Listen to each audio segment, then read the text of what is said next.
Morning, I've got a brand new pair of the Hoka Clifton 9's on straight out the box, and for its first run we're going to be doing a long run workout, so let's get on with it.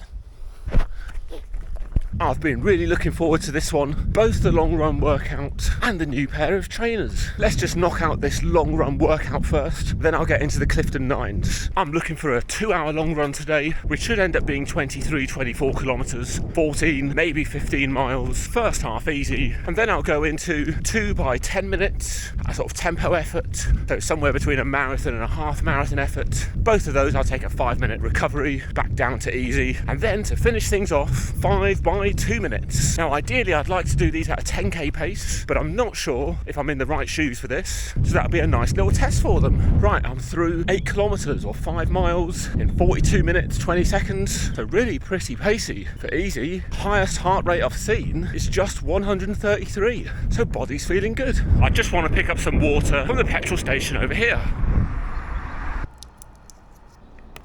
Right, water stop done with an electrolyte tablet as well. Right, coming up to an hour of easy running done. So into a tempo-y effort now for 10 minutes. Aiming for about a 4:20, 4:30 kilometre pace for these. So yeah, let's go. Great, first 10 minutes done. So a little 5-minute recovery. Yeah, felt nice. So just fueling up again, getting some water on board, getting some electrolytes in. It is warm this morning. Great, second 10 minutes done. That one was faster, not sure exactly how much, but managed to get in a 4:08 kilometre in that 10 minutes, which is around that half marathon pace mark, although 4:08 is optimistic. Fantastic. That's the 5 by 2 minutes done. First 4 of them, all in the high 350 kilometre paces, and then was able to crank up the last one to 3:46 pace. So now just finishing this 2 kilometre cool down. Great, all done. That's a 25 kilometre long run done at a 5:03 average kilometre pace. Really pleased with that. Let's just have a look. The paces were, it was around a 5:15, 5:20 average pace for the first 13 kilometres. And in that first 10 minutes, I averaged 4:30 per kilometre pace. Heart rate in the sort of mid 140s to 160s. In the second 10 minutes, I upped the intensity, got to about 4:11 kilometre pace. And then for those 2-minute intervals at the end, they ended up coming out at 3:52, 3:58, 3:58, 3:52, and 3:45 kilometre paces. Heart rate in the 160s for the first 3, and then into the 170s for the last 2. So yeah, really happy with that, which brings me on to these things. So these are the Hoka Clifton 9's that I've just ran in. What are Hoka actually saying about this shoe? Well, first of all, they're supposed to be for everyday miles.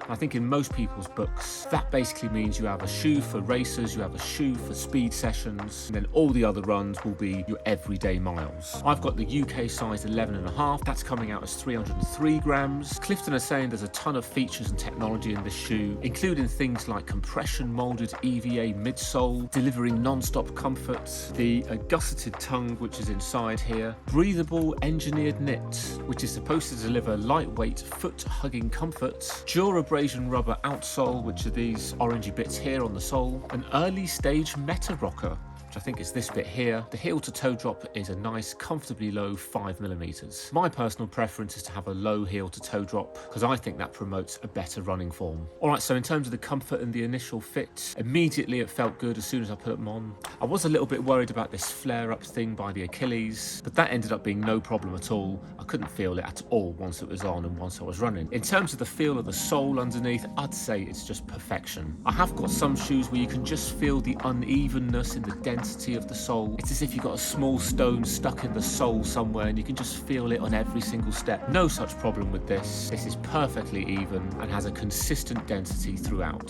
The cushioning is good here as well, so offers you a bit of protection. There's a good bit of stiffness here and that helps propel you forward, so it just felt like a really responsive, energetic shoe. This breathable membrane around the top here, when you feel it, it doesn't feel insignificant in that there is a degree of thickness to it. However, once it's on, it really is fully breathable and you don't even notice it's there. I have got some shoes with a similar thickness, but you can just feel there's a bit of density, a fleecy feel to them that captures the heat in your foot in the shoe. Nothing like that with these. And then they've got this gusseted tongue here, and all that does is just stop the tongue rolling round to the outside when you are running, and it certainly does the job. And even better, you don't even know it's there. You can't feel feel it at all. The shoelaces are textured in such a way that you only need to single knot them, and on that long run I've just done, that was done on a single knot for the entire duration of the run, and it didn't come loose once. Yeah, so overall I think this is a fantastic shoe. I picked this up from wiggle.com for £75. I actually think that's great value for what you're getting here. I've had a few Cliftons over the years, and every single one of them has just been a good all-round shoe, and I easily get 1,000 kilometers or more out of them. And then, as you just saw, this is a great shoe for easy running. It's a great shoe for long runs and long run workouts as well. And I have seen fast runners use these in races. I've seen fast marathoners, and I mean 2:30 marathoners,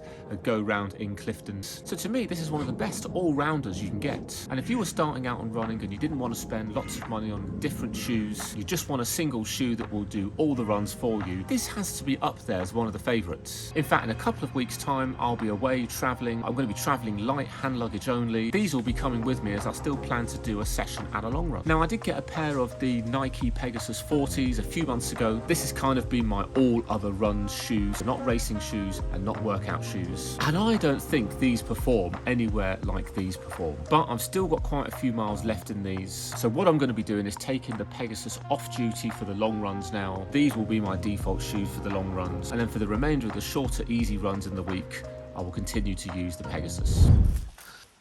So as for the week, 80 kilometers in this week, so another solid week in terms of volume, a great long run at the end. I didn't actually get a speed session in this week, and that's because the first 3 runs of the week, their legs were feeling so tired, and I was just in no shape whatsoever to run fast. So I decided just to not do the session this week, just concentrate on recovery, which I think was a good decision all in all. As for the net heart rate efficiency, that is hovered around the 1.41 meters per beat, so not much change in that this week. And all being well, I'll be looking to do the toughest workout of the block next week. So if you got this far into the video, thanks very much for watching, and I'll see you in that workout next week.